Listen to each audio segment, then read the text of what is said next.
Hello, my audience. I'm Jake Allen Graham, my newcomers. Welcome to my YouTube channel. Getting a seat. Let me get seated. Hang on. Stay with me.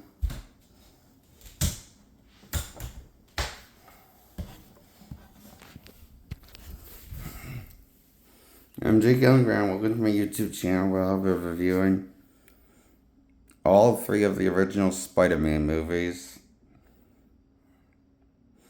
with Tobey Maguire.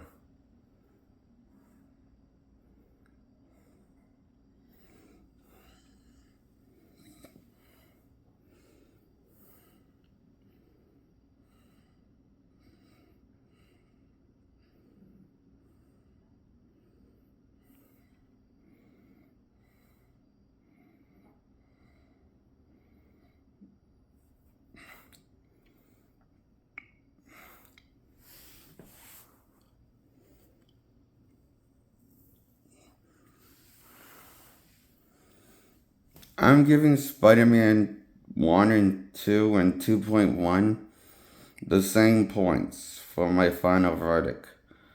4 out of 10 points. There's 2 points below mediocre.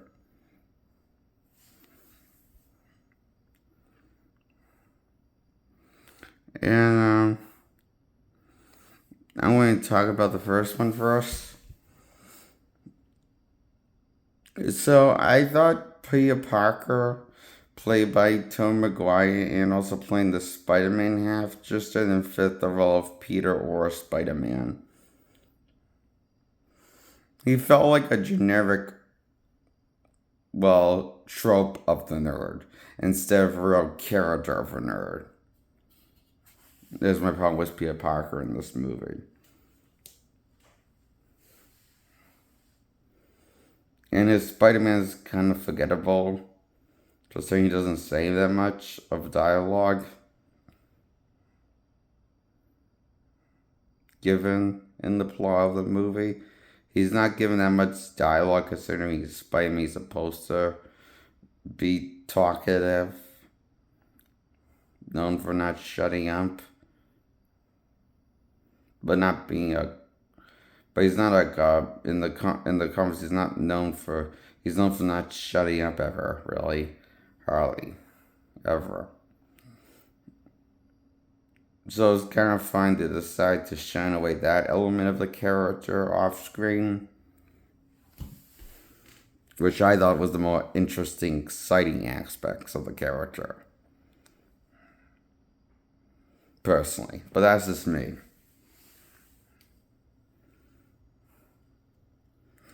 So they had to tone it down his personality for a broader audience to make it more marketable, obviously. There's no denying that.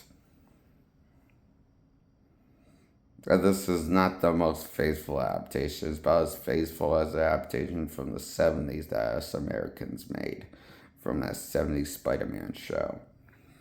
But I think this is slightly better. Maguire's performance on a faithful adaptation is slightly more faithful than the 70s era of Spider-Man, but only a little. But barely better. That's why I give Spider-Man 4 points out of 10 points. You know, and also my problem is the CGI they didn't take that time to finish the CGI and perfected the CGI before releasing this to the public, like they did with the sequels after this one. I mean, I really think all the sequels are better than the first one.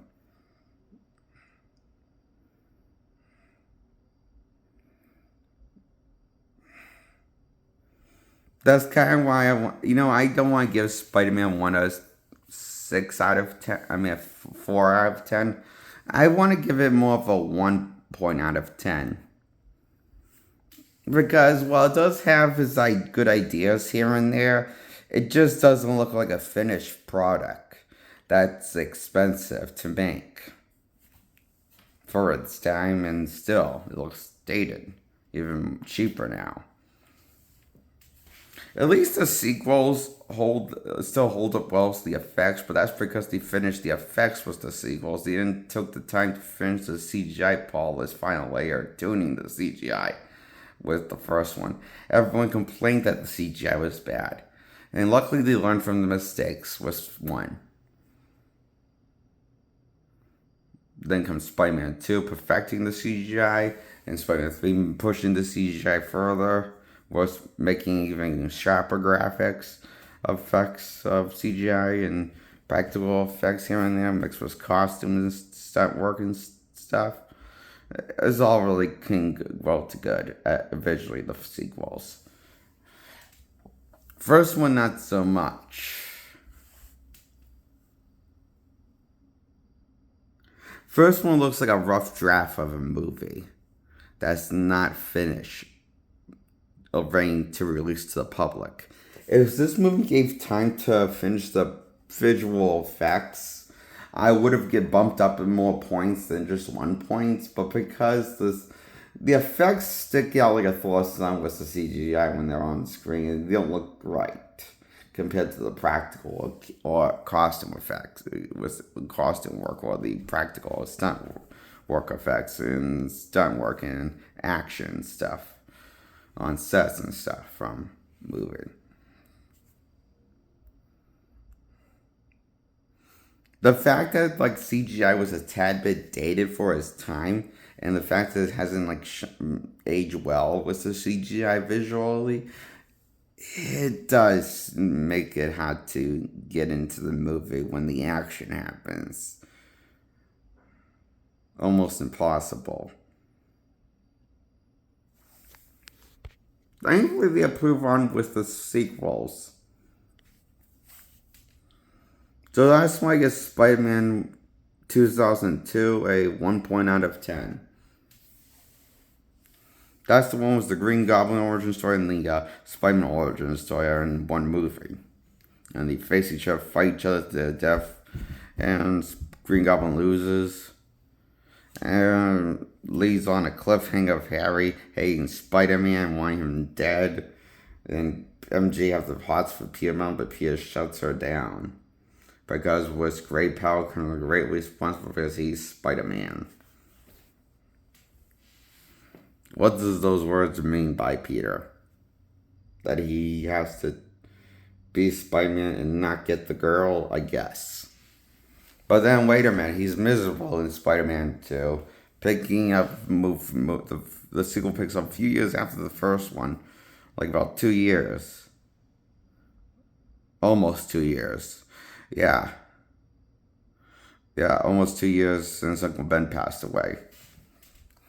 About 2 years. Or 2 years, or Army says it, I forget what she says 2 years or almost 2 years since Uncle Ben passed away, so the movie takes place a few years after in the future. Chris Barton's at college, running late for college classes, while trying to keep a job, getting fired constantly, with a real job that pays him. But he has to be Spider-Man. It's kind of very shown little love, because we gotta make room for the boss fight. And this time the fire villain is, Dr. Octopus, who becomes evil with the mechanical arms. But he gets possessed by them. And evil somehow. I don't. After frying his brains with the mechanical arms and stuff. And losing his wife and shit. Rosie, yeah. Died. And MJ's getting married right around the corner to our fiance that's not Peter, but Junior of Jameson, son of Jameson.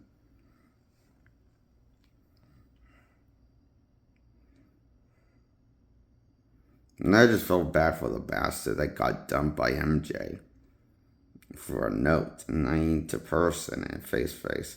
Shows you how little she cared about him. The heartless whore.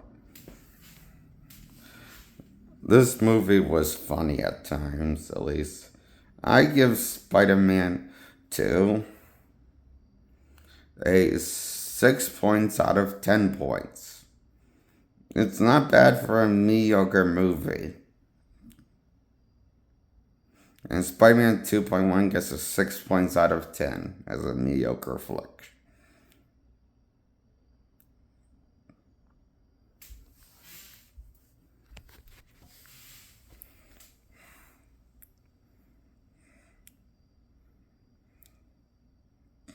Now I'll talk about Spider-Man 3 flick. A movie that I almost loved and want to love more, but I didn't fully loved it.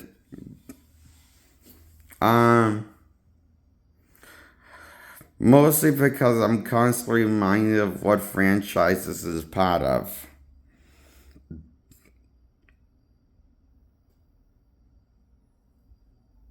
Was number 3. With his tone. I would have loved it if it was a different Spider-Man franchise. If it was a hard reboot and rather than a third one.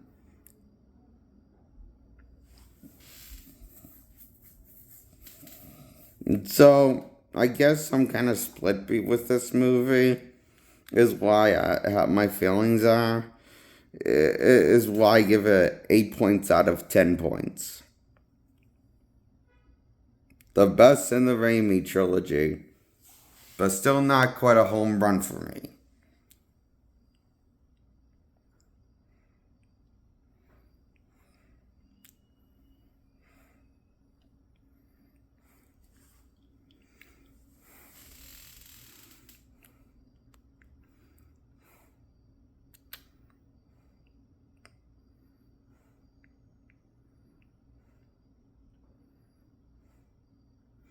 Now, I'm a little dizzy. I think I need to take a break for a bit. Go and pause my recording.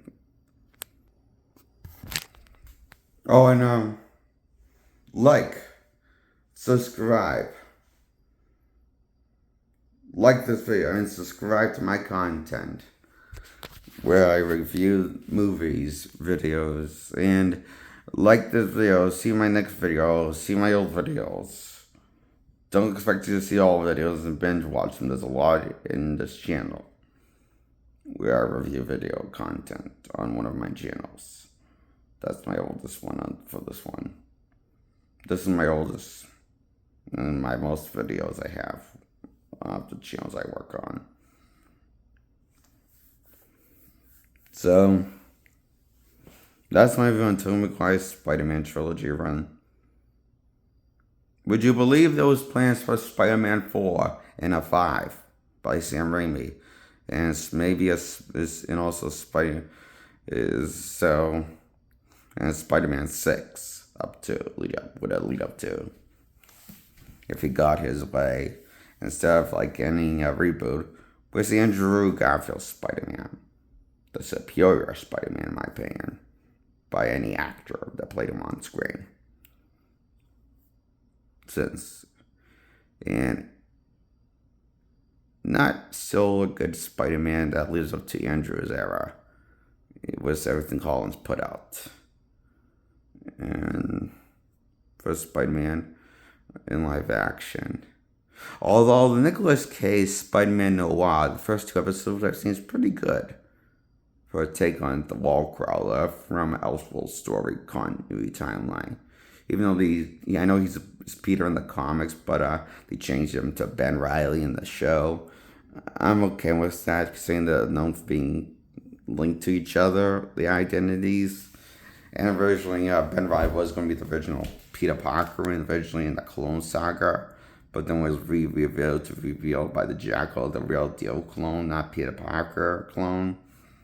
When originally God revealed Peter Parker was a clone, and then the Peter Parker was Ben Reilly. So I only seen like 2 episodes of that show, black and white, and it's amazing. Next to Andrew's Spider-Man and Miles Morales Spider-Man from the Spider-Verse movies, this is some of those best Spider-Man content I have ever seen. And cinematic was that looks as cinematic in live action, or should be on the big screen, but not on the big screen, but should be. I would like to see a movie with that Nicolas Cage take on Spider-Man in black and white movie. Shoot it in, that would be cool. I would love that. That would be awesome. If that ever happened, I would definitely see that. And they should make it rated R. It's really delivered for that version of Spider-Man, what the people want. You know, die-hard fans that grew up, that knew the source material and grew around the source material and into it, a fan of that source material version. I will admit, I never read a single book of Spider-Man Noir, but this Nicolas Cage Spider-Man show makes me want to check out the source material more now.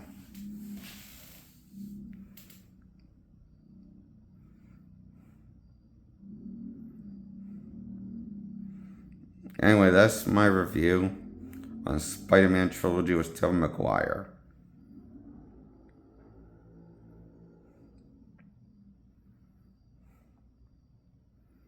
Well, mentioning better Spider-Mans than Maguire.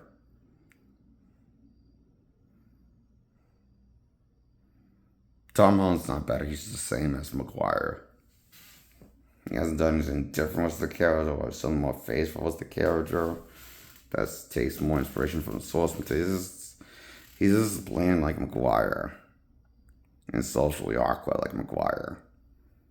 And very not talkative. But he has the expressive vibe for some reason still. That's probably the thing that makes him funny and comedic. Part of the things, but you're also supposed to have him talkative. And you have him expressive, but you don't have him that talkative. So it's like, why would you go with the expressive eyes if you're going to lean more into the camp of the nature of the character, of the silly, corny masks of the character? Yeah, Spider-Man is a character that's meant to be taken seriously as a drama and becoming an age story. But he's also like that character that has a lot of goofy quirks to him. Like his humor not being as mature as Deadpool's edgy humor. It's more corny humor that's childish, and it's kind of like, you know, when he insults the villains, like I guess them their names, like when he gives them like nicknames and insults and to villains and stuff, and you know what this is? This is making me wish I watched Spectacular Spider-Man right now. Is what this Spider-Man trilogy made me wish I spent time watching more often.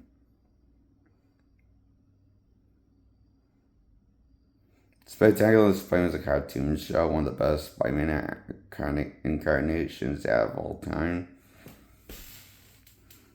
I think that's the best on-screen and small screen, and I think that's the best on-screen Peter Parker Spectacular Spider-Man, and if that's all, you know, it's on small screen, still on screen, you know, best on-screen Peter Parker Spectacular Spider-Man, and best Spider-Man and Peter Parker written, brought to the small or big screen. I think Spectacular Spider-Man. I would kill to see a Spectacular Spider-Man trilogy movie. That would be awesome, but I don't think that's ever going to happen.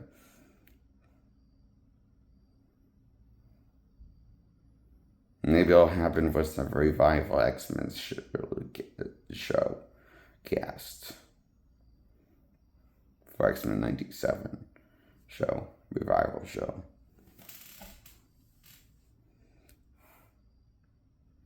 That's a sequel to the original X-Men show from the 90s. So, bye, subscribe, like this video. See you in my next video. And, I overworked my brain, I think.